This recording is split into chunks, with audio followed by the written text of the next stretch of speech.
Bonjour belle âme, bienvenue dans ce podcast qui se veut très spontané et relié au cœur, dans lequel je vais te raconter mon histoire flamme jumelle, mais aussi ce que je vis dans ma vie de FJ.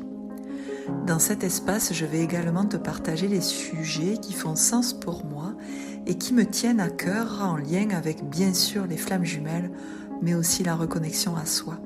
Je suis Marissa Hugued, en relation FJ depuis plus de 25 ans et mariée à ma flamme jumelle.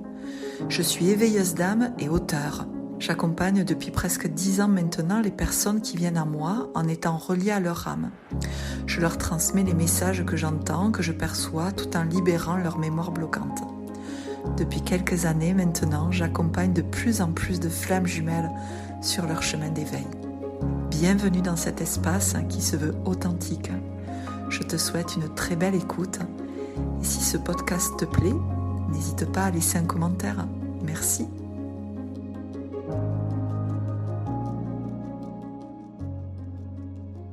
Bonjour belle âme, j'espère que tu vas bien. On se retrouve dans un nouvel épisode dans lequel j'ai envie de te parler de pourquoi est-ce important de savoir si tu es chaser ou si tu es runner. Alors personnellement, je n'aime pas trop les étiquettes, mais quand même, force est de constater que ça permet déjà, ces étiquettes-là, qu'importe, pas forcément même liées aux flammes jumelles, mais si on reste bien sur ce sujet, de poser des mots, MOTS, permet en fait à ton mental de comprendre. Donc parfois, ces étiquettes clairement sont nécessaires. Et c'est ce qui fait aussi que tu as besoin, très souvent, de savoir si tu es bien dans ce chemin de flamme jumelle. Parce que ça permet d'expliquer, ça permet de rationaliser, ça permet de légitimer, en fait, ce que tu ressens et ce que tu vis. N'oublie pas que tu vis à travers 4 plans de conscience, le corps, l'émotionnel, l'âme et le mental. Le mental, il a forcément besoin de comprendre. Donc, pourquoi c'est si important de savoir si tu es chaser ou si tu es runner? Je crois qu'il n'y a pas une flamme jumelle, ou en tout cas, il n'y a pas un chaser qui ne s'est pas posé cette question. Est-ce que je suis chaser ou est-ce que je suis runner? Déjà, moi j'ai envie de dire, c'est complètement légitime. C'est en rapport avec ce que je viens de te dire là il y a quelques secondes. Pour moi, c'est normal de chercher à savoir, à poser quelque part cette étiquette, à comprendre. Et c'est normal parce que tu sais ainsi comment toi, tu réagis.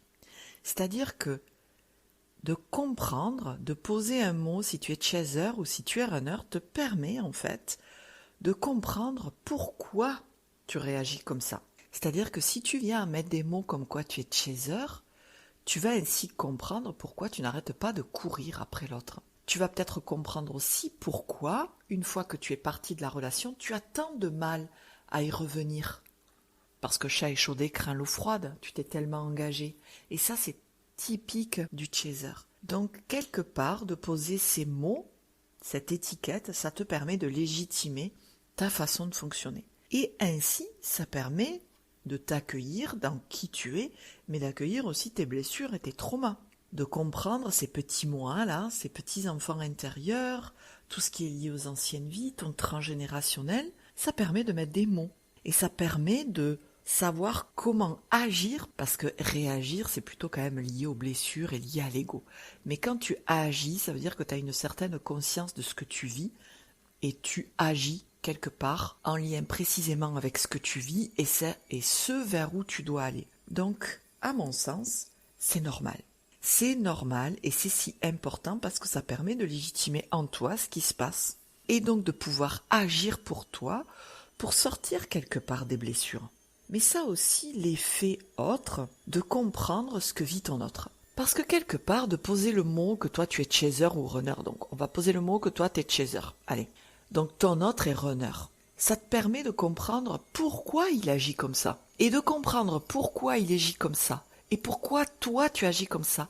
Permet, déjà de souffler un peu, de te dire ok, tout est normal, il y a ceci, il y a cela, il vit ceci, je vis cela, ok, les effets miroirs, ça va aller. Mais donc, de pouvoir être positionné entre guillemets correctement par rapport à ton autre. Parce que imagine, chaser, tu es dans la poursuite. Tu ne comprends pas pourquoi il fuit.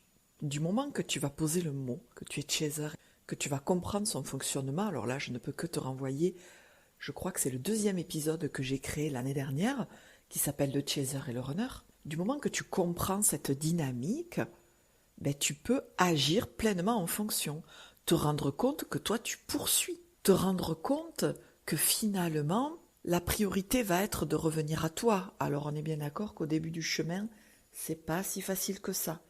Mais ça permet déjà de poser une certaine base. Que le mental, qui régit quand même beaucoup, on est quand même incarné dans la 3D, et la 3D est spécifiquement liée au mental, donc le mental qui peut être lié aux blessures, et donc qui va t'entraîner dans cette poursuite, mais le mental, quand il est lié à l'âme, il va comprendre que, même si tu as les souffrances qui viennent chercher derrière, il va comprendre que, entre guillemets, l'objectif de tout ça, c'est de rester à ta place, c'est de ne pas aller le poursuivre. Donc voilà aussi pourquoi c'est si important, parce que ça te permet de comprendre ce qui se passe entre vous, mais aussi d'agir en fonction de qui il est et de qui tu es, de tes blessures et de quelque part ces blessures. Alors tu ne les connais pas forcément toutes, mais il y a un aspect, ok, moi je suis chaser, je poursuis, lui il va fuir, donc quelque part, si on est dans cette dynamique,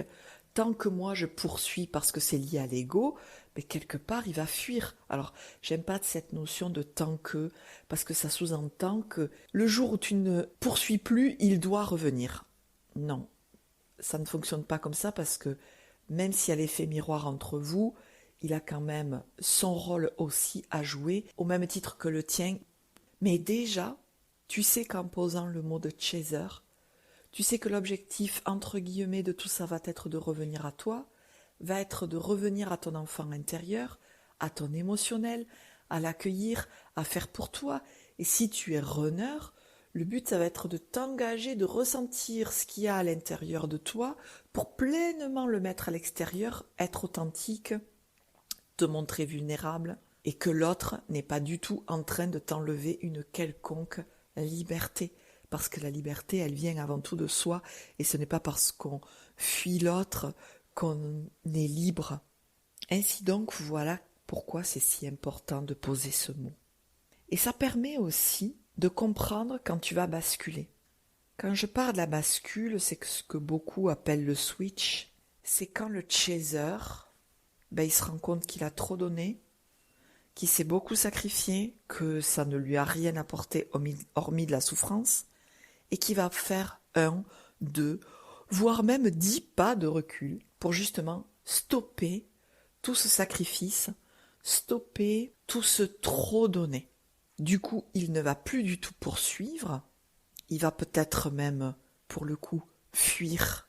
Ce qui peut entraîner chez son autre que le runner va arrêter de fuir et il va se mettre à poursuivre. Et là, je trouve que c'est primordial du coup de savoir si tu es chaser ou si tu es runner, parce que tout de même, même si tu es chaser et que tu te mets entre guillemets à fuir, tu restes quand même dans une dominante de chaser qui va être dans tous les cas d'avoir une certaine dépendance. Et cette dépendance, on le sait bien qu'elle a 2 facettes, où tu es complètement indépendante, ou pour le coup, tu poursuis. Et je trouve que c'est important de savoir, parce qu'à ce moment-là, tu peux t'y perdre, tu peux te dire, mais attends, moi je pensais que j'étais chaser, et puis au final je me retrouve à fuir, donc ça veut dire quoi? Je suis runner, et je vais même aller un petit peu plus loin. J'ai envie de dire, tu es les deux. Tu es les deux. Il y a en toi un chaser et un runner. Forcément. Parce que, comme tout être humain, tu as toutes les blessures. Et non loin de moi de juger, si j'ai envie de dire, c'est ainsi. Mais avec une dominante. Avec une dominante abandon, trahison pour le chaser. Donc c'est sa dominante yang, parce que les blessures abandon et trahison sont yang, sont liés au masculin sacré. Et le runner, il va avoir sa dominante yin, parce que blessure dominante de rejet et d'injustice. Mais dans tous les cas, ton runner ou ta runneuse a rejet, injustice, abandon, trahison, humiliation, culpabilité. Et tu as de même. C'est juste qu'à un moment donné, dans les blessures, il y a eu des dominantes. Et donc un chaser, forcément, ça va être dominante yang puisqu'il poursuit. Tu poses ces mots-là, mais quelque part, quand tu vas te mettre à fuir en tant que chaser parce que tu as peur d'une bis repetita, t'as tellement donné en face, tu as tellement galéré que tu te dis, attends, chat échaudré craint l'eau froide. Mais au fond, tout ça, c'est lié à ta dépendance, c'est lié à ta poursuite. Et surtout que quand tu fais le choix de couper, ami chaser, ça veut dire que tu as suffisamment apaisé ta blessure d'abandon et de trahison pour faire le choix de toi plutôt que ton autre. Donc tu as moins peur de... Donc tu chasses, entre guillemets, moins. Donc de poser ce mot chaser-runner permet de comprendre ces dynamiques qui sont quand même assez particulières, même si elles sont liées aux différents types d'attachements. Voilà, les flammes jumelles n'ont rien d'extraterrestre, c'est juste que c'est exacerbé et qu'il y a une notion de pas le choix que de faire le travail sur soi pour s'en sortir, tellement c'est souffrant. Et même quelque chose, et je sais de quoi je parle pour le vivre en ce moment, quelque chose que tu ne veux pas voir, ou que tu ne peux pas voir, bien évidemment, parce que ton système nerveux n'étant pas en sécurité, tu ne peux pas voir tous les sujets, surtout quand ils sont considérés par ton système nerveux comme un danger. Ces sujets-là vont refaire surface encore et encore et encore, avec la souffrance qui s'accompagne, jusqu'à temps que tu le vois. Donc à mon sens, c'est important de poser ces mots chaser-runner, sachant que tu peux les remettre en question, comme je t'ai dit, à un moment donné où tu as ce fameux switch, où tu comprends pas que ton runner, que ton autre se mette à un moment donné à te poursuivre. Ben oui, mais est-ce que toi, t'es pas en train de fuir ? Est-ce que toi, runner, qui à un moment donné avait tellement peur de la relation, de ce qui se passait en toi, tout d'un coup, tu vois ton autre qui s'en va, qui n'est plus là pour toi, et tu vas y aller pour suivre ton autre. Parce qu'il y a cette peur de perdre, cette volonté de garder le lien tout de même. Donc poser des mots, MOTS, poser ces fameuses étiquettes permet tout de même à ton mental de se sentir entre guillemets mieux, parce qu'il comprend. Et c'est ce qui fait, on va pas se leurrer, qu'il y ait autant de contenu de flammes jumelles. Parce que, et j'ai envie de dire tant mieux, parce que ça permet justement à chacun d'y trouver son compte. Parce qu'il faut de tout, quelque part, parce que chaque parcours est unique, et chaque personne qui transmet, dont je fais partie, va poser une petite pierre à l'édifice qui va aider certaines personnes et pas d'autres. Et c'est tant mieux comme ça qu'il y ait cette multitude d'informations, parce que quelque part, quand on est dans le discernement, on fait le tri de ce qui est important pour soi ou pas. Donc c'est normal si tu as envie de savoir chaser, runner. C'est normal que cette question soit de l'obsession. C'est normal qu'à un moment donné, tu te sentes chaser et puis quelques mois après runner et peut-être même sans runner et puis quelques mois après, tu te sens chaser. C'est normal parce qu'on a tous en soi, tout être humain et toute flamme jumelle, toutes les blessures et on va basculer de l'un à l'autre et de comprendre permet de t'apaiser, de savoir ce qui se passe en toi, de pouvoir accueillir. Et c'est ça parfois du coup qui peut être un peu, je vais pas dire bloquant, mais si d'une certaine façon, parce que peut arriver un moment que tant que le mental ne comprend pas, il laisse pas passer les informations émotionnelles et corporelles. Et c'est ce qui fait que clairement tu peux te sentir bloqué, parce que tu as compris, mais il n'y a pas plus. Et oui, parce que le mental, il va servir de filtre, et tu as besoin parfois c'est pas parfois, c'est très souvent d'une compréhension corporelle, émotionnelle, comme des prises de conscience qui montent du plus profond de toi à ta conscience. Mais dans un premier temps, il y a besoin de comprendre, oui, il y a besoin de poser des mots. C'est normal et légitime. Et je ne peux que t'encourager, quelque part, à aller chercher en toi cette réponse.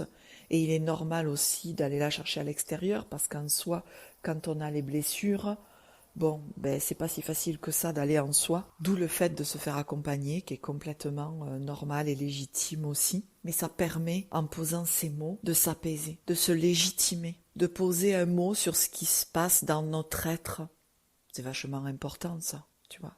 Donc voilà pourquoi c'est aussi important. Ça peut être même aussi, comme je te disais tout à l'heure, une forme d'obsession.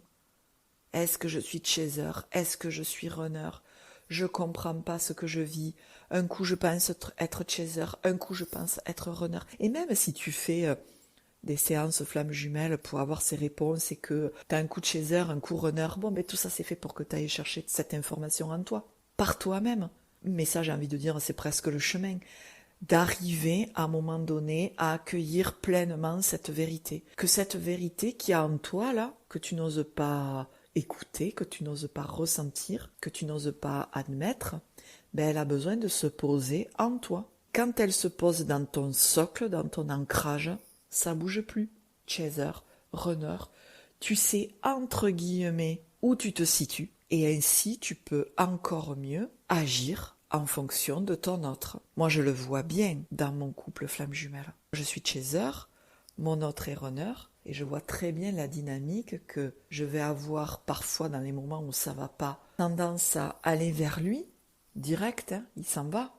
Il sent qu'il y a quelque chose qui est pas ok, que je lui demande qui ne convient pas. Alors forcément, dès que je vois cette attitude, ça me remet clairement à ma place de ce que je n'avais pas vu peut-être comme demande inconsciente qui n'est pas juste. Je vois direct parce que je sais que je suis chaser. Et pourtant, malgré tout, il m'arrive parfois que quand il vient vers moi pour lui aussi demander à ce que je sois là pour lui d'une façon qui est pas ok, moi je vais avoir tendance à fuir. Et je vois ce qui se passe du coup. Et d'avoir posé le mot chaser, en tout cas en moi, m'a permis, oui, de comprendre ce qui se passait et de pouvoir agir dans mon quotidien en fonction. Surtout pour moi-même, de plus aller chercher. Et c'est vraiment sur des sujets, sur des attitudes, sur des énergies extrêmement subtiles. Parce que dans le quotidien, tu vois, basique, personnellement, je me sens pas aller le chercher. Mais ça va être dans des énergies, ça va être dans des comportements parfois très fins. Mais je crois que la relation flamme jumelle, elle est là, en fait. Ça va vraiment chercher dans le profond du profond, comme si cette relation ne tolérait aucun lien toxique. Aucun comportement toxique, oui, lié à de la dépendance, que ça soit d'un côté ou que ça soit de l'autre. De poser ces mots, en fait, ça amène du sens. Ça amène une forme de sécurité, de légèreté, ça légitime. Donc c'est important de les poser. Au même titre que, à l'heure d'aujourd'hui, et de plus en plus, et ça c'est super, tu vas avoir des personnes qui, adultes, vont se rendre compte qu'elles sont HPI, par exemple. Et je trouve ça merveilleux parce que ça pose un mot, certes une étiquette, mais sur ce qu'elles ont toujours vécu. Oui, ce sont des étiquettes, des mots, mais ça légitime. Donc je crois vraiment que c'est important de le poser. Parce que voilà, ça met du sens et ça légitime. Bon, je vais arrêter là. En tout cas, j'espère que cet épisode t'aura aidé dans cette quête à savoir si c'est important ou pas de poser ce mot. Et puis, je te remercie de ton écoute. Je te souhaite beaucoup de douceur, beaucoup de compassion, beaucoup d'amour de toi-même. Et puis, je te dis à très vite dans un prochain épisode.